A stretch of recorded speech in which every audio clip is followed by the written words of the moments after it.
L'ONG Jury International Promotion des Droits de l'Homme a organisé un point de presse ce vendredi 6 décembre 2024 au siège de l'organisation. En effet, cette rencontre avait pour objectif principal d'évoquer la saisine des villages ébriés Tchaman, d'Abatar, d'Abouabou et d'Akondje. Ces communautés confrontées à un différend foncier ont jugé nécessaire de solliciter l'intervention de l'ONG afin de mener une enquête approfondie et d'engager une médiation. D'abord, le président de l'ONG Jury International PDH, Tossiagnon Gra Kwasi, a exposé les étapes envisagées pour résoudre ce conflit. Par ailleurs, il a tenu à rassurer les plaignants en réaffirmant la détermination de l'organisation à collaborer étroitement avec les autorités compétentes dans le but de garantir la restauration de leurs droits. Notre mission, c'est d'abord, lorsque nous sommes saisis, il s'agit de faire des investigations pour voir d'abord si les allégations sont avérées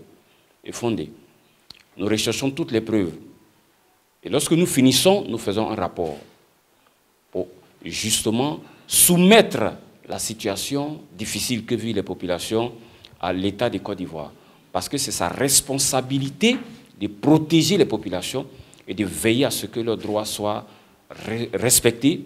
Et dans le cas où ce n'est pas respecté, veiller à ce que ces droits-là soient restaurés.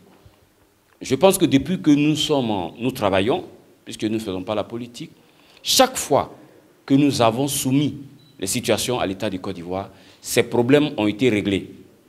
Voilà, ces problèmes ont été réglés. Nous prenons aujourd'hui à cœur le problème d'Abouabou, d'Akondje et le problème de Abata. Nous leur disons bonne arrivée et je crois que merci, nous avons pris le dossier. Ensemble, on va travailler. Ensemble avec l'administration, on va travailler pour qu'il y ait des solutions à leurs préoccupations. Je vous remercie.